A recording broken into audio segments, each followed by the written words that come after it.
ഇത്രയും നാളത്തെ എൻ്റെ ജീവിതത്തിൽ ഞാൻ ആദ്യമായിട്ടാണ് ഇങ്ങനെ നീണ്ടു നിൽക്കുന്ന ഒരു ജലദോഷം അനുഭവിക്കുന്നത്. അപ്പോൾ ഞാൻ വിചാരിച്ചു കുറേ വർഷങ്ങളായിട്ട് ഇത് അനുഭവിക്കുന്ന കുറച്ച് ആൾക്കാരുണ്ടല്ലോ, അത് തന്നെ സൈനസിൻ്റെ പ്രശ്നമുള്ളവരെ. അപ്പോൾ അവർക്ക് വേണ്ടിയിട്ട് ഒരു ഹെയർ കെയർ അങ്ങ് ചെയ്ത് കളയാമെന്ന്.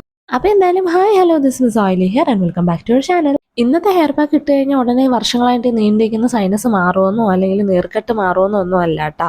ഈ ഹെയർ പാക്ക് എങ്ങനെ സൈനസ് ഉള്ളവർ ഇടണം എന്നുള്ളതാണ് പറഞ്ഞു തന്നത്. പിന്നെ ഞാൻ 2 ആഴ്ചയായി മുടിയിൽ ഷാമ്പു തേച്ചിട്ട് ഇനി ഷാമ്പു ഒക്കെ തേച്ചൊന്ന് കുളിക്കണം. ഇന്നല്ല നാളെയും ആയിരിക്കും. ഹെയർ പാക്ക് ഇട്ട് കഴിഞ്ഞാൽ ഉടനെ ഞാൻ ഷാമ്പു തേക്കാറില്ല. പിന്നെ മുടിയിൽ ഞാൻ നന്നായിട്ട് എണ്ണ തേച്ചിട്ടുണ്ട്. ഈ തുമ്പറ്റത്ത് മാത്രമാണ് ഏറ്റവും കൂടുതൽ എണ്ണ തേച്ചിരിക്കുന്നത്. തലയൊട്ടിൽ തൊട്ടില്ല എന്ന് പറഞ്ഞ് മാത്രമേ തേച്ചിട്ടുള്ളൂ. ഈ ഒരു ഹെയർ പാക്ക് ഈ സൈനസിന്റെ പ്രശ്നങ്ങൾ അനുഭവിക്കുന്നവരും പിന്നെ തലനീരടക്കം അനുഭവിക്കുന്ന കുറേ പേര് കാണുമല്ലോ, അങ്ങനെയുള്ളവർക്കും പിന്നെ അത് മാത്രമല്ല ഒരുപാട് നേരം തലയിൽ ഹെയർ പാക്ക് ഇടാൻ പറ്റാത്ത ആൾക്കാരുണ്ടല്ലോ, അവർക്കും വേണ്ടിയിട്ടൊക്കെ ഉള്ളതാണ്. അപ്പോൾ എന്നാലും നിങ്ങൾ നേരെ പോയി ഹെയർ പാക്ക് കണ്ടിട്ട് വായേ. ഇന്നത്തെ ഹെയർ പാക്കിന്റെ താരം കരിഞ്ജീരകമാണ്. ഈ കരിഞ്ജീരകം ഈ ഒരു പാക്കിൽ മാത്രമല്ല, മൊത്തത്തിൽ എല്ലാ പാക്കിലും ഏതൊരു പാക്ക് നമ്മൾ ഇട്ടാലും എങ്ങനെയാണ് കരിഞ്ജീരകം നമ്മൾ ആ പാക്കിൽ യൂസ് ചെയ്യേണ്ടതെന്ന് ഞാൻ ഇപ്പോൾ പറഞ്ഞുതരാം. ഒന്നെങ്കിൽ തലേന്ന് രാത്രി വെള്ളത്തിൽ കുതിരായിട്ടിട്ട് പിറ്റേന്ന് രാവിലെ അത് ഹെയർ പാക്കിന് വേണ്ടിയിട്ട് യൂസ് ചെയ്യാം. അല്ല വൈകിട്ടാണ് യൂസ് ചെയ്യണമെങ്കിൽ രാവിലെ കുതിരാൻ വേണ്ടിയിട്ട് വൈകിട്ട് യൂസ് ചെയ്യാം. ഇല്ല നിങ്ങൾക്ക് വെള്ളത്തിലൊന്നും കുതിരായിടാൻ സമയമൊന്നും കിട്ടിയില്ല, ഹെയർ പാക്ക് ഉണ്ടാക്കുന്നതിന് കുറച്ച് മുന്നെയാണ് നിങ്ങൾ എല്ലാം സെറ്റ് ചെയ്യുന്നതെങ്കിൽ നിങ്ങൾ കരിഞ്ജീരകം ഒരു 10 മിനിറ്റ് വെള്ളത്തിലിട്ട് നന്നായിട്ട് വെട്ടി തിളപ്പിക്കണം. അപ്പോൾ ഏകദേശം ഇതാ ഈ ഒരു കളറിൽ കിട്ടും. ഈ കളർ എന്ന് പറയുന്നത് ഫോണിൽ കാണുന്നതാണ് കുറച്ചുകൂടെ ലൈറ്റ് കളറായിട്ട് തോന്നിക്കുന്നത്, പക്ഷേ ശരിക്കും കുറച്ചുകൂടെ ഒരു മഞ്ഞ കളറുണ്ട് കേട്ടോ. ആ ഒരു കളർ കൃത്യമായിട്ട് കിട്ടാൻ വേണ്ടിയിട്ട് 5 മിനിറ്റ് ഹൈ ഫ്ലെയിമിലിട്ട് തിളപ്പിക്കണം, 5 മിനിറ്റ് ലോ ഫ്ലെയിമിലിട്ട് തിളപ്പിക്കണം. അപ്പോഴത്തേനും നമുക്ക് കറക്റ്റ് ആ ഒരു പാകത്തിന് നമുക്ക് ആ ഒരു കരിഞ്ജീരകത്തിൻ്റെ വെള്ളം കിട്ടും. നമുക്ക് കരിഞ്ജീരകം ഒരിക്കലും മിക്സിയിലിട്ട് അടിച്ചാൽ നന്നായിട്ട് അരഞ്ഞു വരത്തില്ല, ഒരുമാതിരി പൊട്ടിയേ കിടക്കത്തുള്ളൂ. അത് നമുക്ക് വേണ്ട, നമുക്ക് അതിൻ്റെ വെള്ളം മതി. അതുകൊണ്ടാണ് ഈ ഒരു ഫോമിൽ തന്നെ നമ്മൾ എടുത്തേക്കുന്നത്. പിന്നെ മെയിൻ സാധനമാണ് പനിക്കൂർക്ക. ഇതാണ് പനിക്കൂർക്കയുടെ ചെടി. ഇതിൻ്റെ ഒരുപാടൊന്നും നമുക്ക് വേണ്ട, ഒരു കുഞ്ഞ് തണ്ട്, ഇത്ര ഒരു തണ്ട് മതി. ഞാനിപ്പം എൻ്റെ ചെടി കുഞ്ഞായതുകൊണ്ട് ഈ ഒരു കുഞ്ഞില മാത്രമേ പറിച്ചെടുക്കുന്നുള്ളൂ. നിങ്ങൾക്ക് വലിയ ചെടി ഉണ്ടെങ്കിൽ അതിൻ്റെ ഇത് പറിച്ചെടുക്കാം. ഇതാണ് നമ്മുടെ സൈനസിൻ്റെ മെയിൻ സാധനം. ഇത് നമ്മൾ ആ ഒരു വെള്ളത്തിലോട്ട് അങ്ങ് ഇട്ടിട്ടുണ്ട്. തിളപ്പിക്കുകയൊന്നും വേണ്ട, നമ്മൾ മിക്സിയിൽ അടിച്ചെടുക്കാനാണ് പോണത്. അടുത്ത പ്രധാന ഇൻഗ്രീഡിയൻ്റ് ആണ് ഉലുവ. ഉലുവ നിങ്ങൾ കുതിർത്തിട്ട് യൂസ് ചെയ്യാം. ഇല്ല പൊടികളൊക്കെയാണ് ഉള്ളതെങ്കിൽ നിങ്ങൾക്ക് ഇതുപോലത്തെ പൊടികൾ യൂസ് ചെയ്യാം. ഞാനിപ്പോൾ പൊടി യൂസ് ചെയ്യാനതിൻ്റെ കാര്യം എന്ന് വെച്ചാൽ ഞാൻ പറഞ്ഞില്ല, എനിക്ക് ജലദോഷമാണ്, ഒട്ടും കുറവില്ലാന്ന് വെച്ചാൽ ഒട്ടും കുറയില്ല. അപ്പോൾ ഞാൻ വിചാരിച്ച് പെട്ടെന്ന് കഴുകി കളയാനാണെങ്കിലും പെട്ടെന്ന് ഉണ്ടാക്കാനാണെങ്കിലും പൊടികളാണ് എളുപ്പം. അതുകൊണ്ട് ഞാൻ പൊടി എടുക്കാമെന്ന് തന്നെ വിചാരിച്ചേ, അല്ലാണ്ട് ഉലുവ ഇല്ലാഞ്ഞിട്ടല്ല. നിങ്ങളതിൽ ഇപ്പോൾ ഉലുവയാണ് ഉള്ളതെങ്കിൽ നിങ്ങൾ എന്ത് ചെയ്യുക, ഞാൻ ഈ കരിഞ്ജീരകം നേരത്തെ പറഞ്ഞതുപോലെ തന്നെ വെള്ളത്തിട്ട് കുതിർക്കാന്ന് പറഞ്ഞില്ല, അതുപോലെ തന്നെ ഉലുവയും ചെയ്താൽ മതി. ഉലുവ അതുപോലെ വെള്ളത്തിട്ട് കുതിർക്കുക, അല്ലെങ്കിൽ വെള്ളത്തിട്ട് തിളപ്പിച്ചെടുക്കാം. ഉലുവ വെള്ളത്തിട്ട് തിളപ്പിച്ചെടുക്കുകയാണെങ്കിൽ 5 മിനിറ്റ് ഹൈ ഫ്ലെയിമിലിട്ട് തിളപ്പിച്ചെടുത്താൽ മതി. അപ്പം തന്നെ അത് റെഡിയാവും. ഒന്ന് തണുത്തതിന് ശേഷം മിക്സിയിലിട്ട് അടിക്കുക. പിന്നെ വേണ്ടത് ചെമ്പരത്തിയുടെ മൊട്ട് വേണമെങ്കിൽ ആഡ് ചെയ്യാം. ഇതിൻ്റെ അകത്ത് കൂടെ ഉള്ളതുകൊണ്ട് ഞാൻ സെപ്പറേറ്റ്ലി ആഡ് ചെയ്യുന്നില്ല. ഇല്ലാന്നുണ്ടെങ്കിൽ നിങ്ങൾക്ക് അലവേര ജെല്ല് 1 സ്പൂൺ ആഡ് ചെയ്യാം. അതില്ലെങ്കിൽ നിങ്ങൾക്ക് പേരയുടെ ഇല ഉണ്ടല്ലോ, 2 തളിരില ആഡ് ചെയ്യാം. ഇതിലേതെങ്കിലും ഒന്ന് ആഡ് ചെയ്താൽ മതി കേട്ടോ, എല്ലാം കൂടെ വലിച്ചു കയറി ഇടേണ്ട ആവശ്യമില്ല. ഞാനിപ്പോൾ ഇത് പൊടി ആയതുകൊണ്ട് ഈ പൊടിയുടെ ഒരു 3 സ്പൂണോളം എടുത്തിട്ടുണ്ട്. എന്നിട്ട് ഞാൻ കരിഞ്ജീരകത്തിൻ്റെ ആ തിളപ്പിച്ച വെള്ളം മാത്രം ഒഴിച്ചു കൊടുക്കുകയാണ്. കരിഞ്ജീരകം അതിനകത്ത് വീഴുന്നില്ല, അല്ലാതെ വെള്ളം മാത്രമാണ് ഒഴിക്കുന്നത്. എന്നിട്ട് അതിനകത്ത് ബാക്കി വന്ന ആ ഒരു നമ്മൾ വച്ചിരിക്കുന്ന ആ ഒരു ഇലയുണ്ടല്ലോ, പനിക്കൂർക്കയുടെ ഇല, അതും കൂടെ ഇട്ട് കൊടുക്കുകയാണ്. ഇതിപ്പോൾ മിക്സിയിൽ അടിക്കേണ്ട ആവശ്യമില്ലായിരുന്നു പൊടി ആയതുകൊണ്ട്, പക്ഷെ പനിക്കൂർക്കയുടെ ഇല ഉള്ളതുകൊണ്ടാണ് ഞാൻ മിക്സിയിലിട്ട് അടിച്ചത്. അടിച്ചു കഴിയുമ്പോൾ നമുക്കിതാ ഈ ഒരു രൂപത്തിനൊക്കെ കിട്ടും. ഇത് കുറച്ച് കഴിയുമ്പോൾ ഇരുന്ന് കുറുകിക്കോളും. നമ്മൾ ഉലുവയൊക്കെ സാധാരണ കുറുകുന്ന പോലെ ആ ഒരു മാസ്ക് കൺസിസ്റ്റൻസിയിൽ വരും.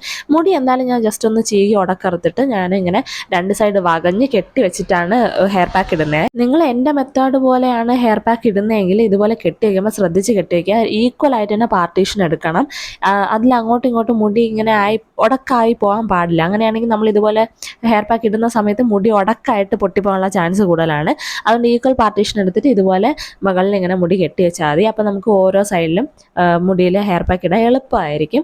മുടിയിലല്ല ഹെയർ പാക്ക് ഇടേണ്ടത്, തലയോട്ടിയിലാണ്. അത് എപ്പോഴും ശ്രദ്ധിക്കുക. ഞാനിപ്പോൾ ചിലപ്പം പുരട്ടണ കാണുമ്പോൾ നിങ്ങൾക്ക് മുടിയിൽ പുരട്ടണം എനിക്ക് തോന്നാം, പക്ഷെ അല്ല, തലയോട്ടിയിലാണ്. ഇപ്പോൾ ഈ പാക്കിൻ്റെ കൺസിസ്റ്റൻസി കണ്ടില്ലേ, ഈ ഒരു കൺസിസ്റ്റൻസിയിൽ വേണം നിങ്ങൾ പാക്ക് പ്രിപ്പയർ ചെയ്തെടുക്കാൻ വേണ്ടിയിട്ട്. അപ്പോൾ അതിന് അളവുള്ള രീതിക്ക് കരിഞ്ജീരകത്തിൻ്റെ വെള്ളം ആക്കിയെടുക്കുക. നിങ്ങളിപ്പോൾ പ്രിപ്പയർ ചെയ്യുന്ന സമയത്ത് കരിഞ്ജീരകത്തിൻ്റെ വെള്ളം കുറഞ്ഞു പോയെങ്കിൽ നിങ്ങൾക്ക് എക്സ്ട്രാ വെള്ളമോ അല്ലെങ്കിൽ കഞ്ഞിവെള്ളമോ അങ്ങനെ ആഡ് ചെയ്ത് കൊടുക്കാവേ. ഞാൻ പറഞ്ഞ പോലെ ഏത് മാസ്ക് ആണെങ്കിലും നമ്മളിപ്പം നല്ല ലൂസായിട്ട് അടിച്ചെടുത്താലും ഇരുന്നിരുന്ന് കുറുകും. അപ്പം നമ്മളെ കയ്യിൽ എക്സ്ട്രാ എപ്പോഴും ഒരു വെള്ളമോ അല്ലെങ്കിൽ കുതിർക്കാൻ വെച്ച ഇതുപോലത്തെ വെള്ളങ്ങളോ ഒക്കെ എക്സ്ട്രാ മാറ്റി വെച്ചേക്കണം. ഇച്ചിരി കൂടുതൽ പ്രിപ്പയർ ചെയ്യുമെന്ന് പറഞ്ഞാലും പ്രശ്നമൊന്നുമില്ല. അപ്പോൾ ഓരോരോ കുഞ്ഞു കുഞ്ഞു സെക്ഷൻസ് ആയിട്ട് എടുത്തിട്ട് ഞാൻ ഇതുപോലെ അപ്ലൈ ചെയ്ത് കൊടുക്കുകയാണ്. ഇനി ഞാൻ സൈനസ് ഉള്ളവരുടെയും നീർക്കെട്ടുള്ളവരുടെയും കാര്യങ്ങളൊക്കെ പറഞ്ഞുതരാം. ഇപ്പം ഞാൻ പറഞ്ഞ ഏത് പ്രശ്നം ആയിക്കൊണ്ടോട്ടെ, ഇപ്പോൾ പനിയാണെങ്കിലും ജലദോഷമാണെങ്കിലും ഇല്ല ഈ മണ്ടവേദന എന്താണെങ്കിലും ആയിക്കോട്ടെ, നിങ്ങൾക്ക് ഈ അസുഖത്തിൻ്റെ അങ്ങേ അങ്ങേയറ്റം മൂർച്ഛിച്ച് നിൽക്കുന്ന അവസ്ഥയിൽ തലയിൽ ഒന്നും അപ്ലൈ ചെയ്യല്ലേ. അങ്ങനെ ആരും ചെയ്യാറില്ല, എങ്കിലും ഭയങ്കര ആത്മാർത്ഥതയുള്ളിട്ട് ഈ പേടിച്ചിട്ട് അയ്യോ ഇന്ന് ഞാൻ ചെയ്തില്ലെങ്കിൽ എനിക്ക് നാളെ മുടി കൊഴിച്ചിലുണ്ടാവും അങ്ങനെയൊക്കെ പേടിച്ചിരിക്കുന്ന ആൾക്കാരുണ്ട്. അങ്ങനെയുള്ളതാണ് പറയുന്നത്, ഒരിക്കലും ആക്രാന്തം കരുതി ഹെൽത്തിനെ കോംപ്രമൈസ് ചെയ്ത് തലയിലൊന്നും ചെയ്യരുത്. നിങ്ങൾക്ക് സൈനസിൻ്റെ ഇഷ്യൂ ഉണ്ടെങ്കിൽ എപ്പോഴും എപ്പോഴും അത് കാണും. മണ്ടവേദനയാണെങ്കിലും മൂക്കൊലിപ്പാണെങ്കിലും ആ അസുഖം വന്നിരിക്കുന്ന സമയത്ത് അത് കാണും. പക്ഷെ നന്നായിട്ട് കുറഞ്ഞിരിക്കുന്ന സമയത്ത് നമുക്ക് വേറെ പ്രശ്നമൊന്നുമില്ല, ശാരീരികമായിട്ട് പ്രശ്നമൊന്നും ഇല്ല എന്നുള്ള സമയത്ത് മാത്രമേ ഇങ്ങനത്തെ ഹെയർ കെയർ ഒക്കെ ചെയ്യാവുള്ളൂ. ഇല്ല നിങ്ങൾക്ക് ഭയങ്കര ഈ സൈനസിൻ്റെ പ്രശ്നമാകുമ്പോൾ എനിക്കറിയാം, മൂക്കിൻ്റെ സൈഡിലൊക്കെ ഭയങ്കര ഒരു കനം എടുത്ത് വെച്ച പോലെ തോന്നുമല്ലോ. അങ്ങനെ കൂടി നിൽക്കുന്ന സമയത്ത് നിങ്ങൾ ഒരിക്കലും ഹെയർ പാക്ക് ഒന്നും ഇടരുത്. ഈ കഫമൊക്കെ കൂടുതൽ വരാനായിട്ട് അത് കാരണമാകും കേട്ടോ. അതുപോലെ തന്നെയാണ് ഈ നീർക്കെട്ടുള്ളവരുടെ കാര്യവും. നമ്മൾ ഈ നനഞ്ഞ മുടി അതേപോലെ കെട്ടി വയ്ക്കുക, നനഞ്ഞ മുടി വെച്ചുകൊണ്ട് കിടന്നുറങ്ങുക, അതൊക്കെയാണ് ഈ നീർക്കെട്ട് വരാനുള്ള തലനീരിറക്കമൊക്കെ ഉണ്ടല്ലോ, അത് വരാനുള്ള ഏറ്റവും വലിയ കാരണം. അപ്പം അങ്ങനത്തെ സാഹചര്യങ്ങൾ ഒഴിവാക്കുക. കുളിച്ചിറങ്ങിയ ഉടനെ ഈ സഞ്ചിപ്പിരി കെട്ടി വയ്ക്കുന്ന ആൾക്കാരും ഉണ്ട്. അത് പണ്ടത്തെ ആൾക്കാർ ചെയ്യണ കണ്ടിട്ട് അതാണ് ശരിയെന്ന് പറഞ്ഞുകൊണ്ട് പിടിച്ചു വെച്ചുകൊണ്ടിരിക്കുന്ന ആൾക്കാരുണ്ട്. അങ്ങനെ ഒരിക്കലും ചെയ്യരുത്. അങ്ങനെയാണെങ്കിൽ ചെവിയുടെ ബാക്കിലുള്ള ആ സൈഡിലുള്ള മുടിയൊന്നും ഉണങ്ങത്തില്ല. ഫുൾ മുടി പിരുത്തിട്ട് നന്നായിട്ട് എയർ ഡ്രൈയോ അല്ലെങ്കിൽ ഹെയർ ഡ്രയർ ഉണ്ടെങ്കിൽ അത് വെച്ചിട്ട് കൂൾ സെറ്റിങ്സ് ഇട്ടിട്ട് നമ്മൾ മുടി ഉണക്കിയെടുക്കണം. അല്ലാണ്ട് ഒരിക്കലും നനഞ്ഞ മുടി ഒരു രീതിയിലും കെട്ടി വയ്ക്കരുത്. അത് മുടിക്കായ വരാനും ഒക്കെ കാരണമാകും കേട്ടോ, തലനീരിറക്കം മാത്രമല്ല.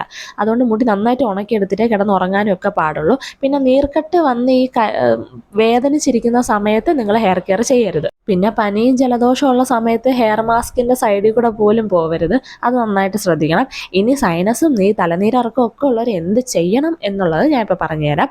നിങ്ങളുണ്ടല്ലോ, നിങ്ങൾ ഹെയർ പാക്ക് ഉണ്ടാക്കുന്ന സമയത്ത് ഞാൻ നേരത്തെ കാണിച്ച പോലെ പനിക്കൂർക്ക ഉണ്ടല്ലോ, പനിക്കൂർക്ക ഒരു കഷ്ണമെങ്ങാനും ആ ഹെയർ പാക്കിൻ്റെ കൂടെ ഇട്ട് അരച്ചിട്ട് ഹെയർ പാക്ക് ഇട്ടാൽ മതി. അപ്പം നിങ്ങൾക്ക് അധികമായിട്ട് അങ്ങനെ പ്രശ്നങ്ങൾ വരത്തില്ല. പനിയോ അല്ലെങ്കിൽ തലനീരിറക്കമോ ഒന്നും അധികമായിട്ട് വരത്തില്ല. അതുമാത്രമല്ല, നിങ്ങൾക്ക് ഭയങ്കരമായിട്ട് പ്രശ്നങ്ങളുള്ള ആൾക്കാരാണെങ്കിൽ ഹെയർ പാക്കൊക്കെ ഒരു 10 to 15 മിനിറ്റ് മാത്രം മുടിയിൽ ഇട്ട് വെച്ചിരുന്നാൽ മതി. സ്ഥിരമായിട്ട് മുടിയിൽ എന്ത് ചെയ്താലും ഇങ്ങനെ പ്രശ്നങ്ങളാണ്, തലനീരിറക്കം വരും അല്ലെങ്കിൽ തണുപ്പൊട്ടും പറ്റത്തില്ല എന്നൊക്കെ ഉള്ള ആൾക്കാരുണ്ടല്ലോ, അവർ 15 മിനിറ്റൊക്കെ ഈ സാധനം തലയിൽ ഇട്ട് വെച്ചിരുന്നാൽ മതി. തണുപ്പൊട്ടും പറ്റാത്തവരും പനിക്കൂർക്ക ഇട്ടിട്ട് ഹെയർ പാക്ക് ഇട്ടാൽ മതി കേട്ടോ. ഹെയർ പാക്കിൽ ഇൻക്ലൂഡഡ് ആവുന്ന മുക്കാൽ സാധനങ്ങളും തണുപ്പുള്ള സാധനങ്ങളായിരിക്കും. അത് നമുക്ക് മാറ്റിയിട്ടൊന്നും ചെയ്യാൻ പറ്റത്തില്ല. അങ്ങനെ മാറ്റി ചെയ്താൽ ഗുണങ്ങളുള്ള ഒരു സാധനം ഹെയർ പാക്കിൽ കാണത്തില്ല. അതുകൊണ്ട് ഇൻഗ്രീഡിയൻസ് നമുക്ക് മാറ്റാൻ വേണ്ടിയിട്ട് പറ്റത്തില്ല. പകരം ഈ ഒരു പനിക്കൂർക്കയോ അല്ലെങ്കിൽ കുരുമുളകോ ഒക്കെ നിങ്ങൾക്ക് ആഡ് ചെയ്യാം. ഈ പനിക്കൂർക്ക കിട്ടാത്തവർ കാണുമല്ലോ, അങ്ങനെയുള്ളവർക്ക് കുരുമുളക് തന്നെ ധൈര്യമായിട്ട് യൂസ് ചെയ്യാം. അതൊരു 4 എണ്ണമൊക്കെ ഹെയർ പാക്കിൽ ഇട്ടിട്ട് അടിച്ചെടുത്താൽ മതി. സെയിം എഫക്റ്റ് ആണ്. പിന്നെ ഞാൻ ബാക്കി വന്ന ഹെയർ മാസ്ക് മുടിയിൽ എല്ലായിടത്തും ഇതുപോലെ അപ്ലൈ ചെയ്ത് കൊടുക്കുന്നുണ്ട്. മെയിനായിട്ട് ഇതാണ് സൈനസ് ഉള്ളവർ, ഇങ്ങനത്തെ പ്രശ്നങ്ങളുള്ളവരൊക്കെ ശ്രദ്ധിക്കേണ്ട കാര്യം. ഈ കാര്യങ്ങളൊക്കെ ശ്രദ്ധിച്ച് തന്നെ നിങ്ങൾക്ക് ഈസി ആയിട്ട് ഹെയർ പാക്ക് ഒക്കെ ചെയ്യാമെന്നുള്ളതേ ഉള്ളൂ കേട്ടോ. ഒരുപാട് കോംപ്ലിക്കേഷൻ ഒന്നും വരെയൊന്നുമില്ല. അത് കഴിഞ്ഞതിന് ശേഷം ഞാൻ മുടി മൊത്തത്തിലൊന്ന് മസാജ് ചെയ്തിട്ട് ഇങ്ങനെ കെട്ടി വെച്ച് കൊടുക്കുകയാണ്. നേരം തലയിൽ ഇട്ടിരിക്കേണ്ട, ഞാനും അധികം നേരം ഒന്നും ഇട്ടിരിക്കുന്നില്ല, ഒരു 15 മിനിറ്റൊക്കെ ഇട്ടിരിക്കുന്നുള്ളൂ. എന്നിട്ട് നമുക്ക് തല കുളിച്ചങ്ങ് കളയാം. ഷാമ്പൂ ഇട്ടൊന്നും കുളിക്കണ്ട, അല്ലാണ്ട് പ്ലെയിൻ വാഷ് ചെയ്ത് കളഞ്ഞാൽ മതിയേ. ഒരു നാച്ചുറൽ പാക്ക് ഇട്ടതിന് ശേഷം ഷാമ്പൂ ഇടാൻ വേണ്ടിയിട്ട് നിൽക്കരുത്, അതിന്റെ എഫക്റ്റ് കിട്ടത്തില്ല. ഇപ്പം നമ്മൾ ഈ ഒരു ഹെയർ പാക്ക് ഇട്ടതിന് ശേഷം മുടിയുടെ ഒരു ടെക്സ്ചർ കാണും. ആ ടെക്സ്ചർ എന്തായാലും ഷാമ്പൂ ഇട്ട് കഴിഞ്ഞാൽ കിട്ടത്തില്ല, പറന്നടിച്ചൊരു ടെക്സ്ചർ ആയിരിക്കും. അപ്പോൾ എന്തായാലും ഇന്നത്തെ വീഡിയോ ഇത്രയേ ഉള്ളൂ. വീഡിയോ ഇഷ്ടപ്പെട്ടാൽ ലൈക്ക് ചെയ്യുക, സബ്സ്ക്രൈബ് ചെയ്യുക, കമന്റ് ചെയ്യുക. അടുത്ത വീഡിയോ ആയിട്ട് കാണുന്നതായിരിക്കും. ബൈ.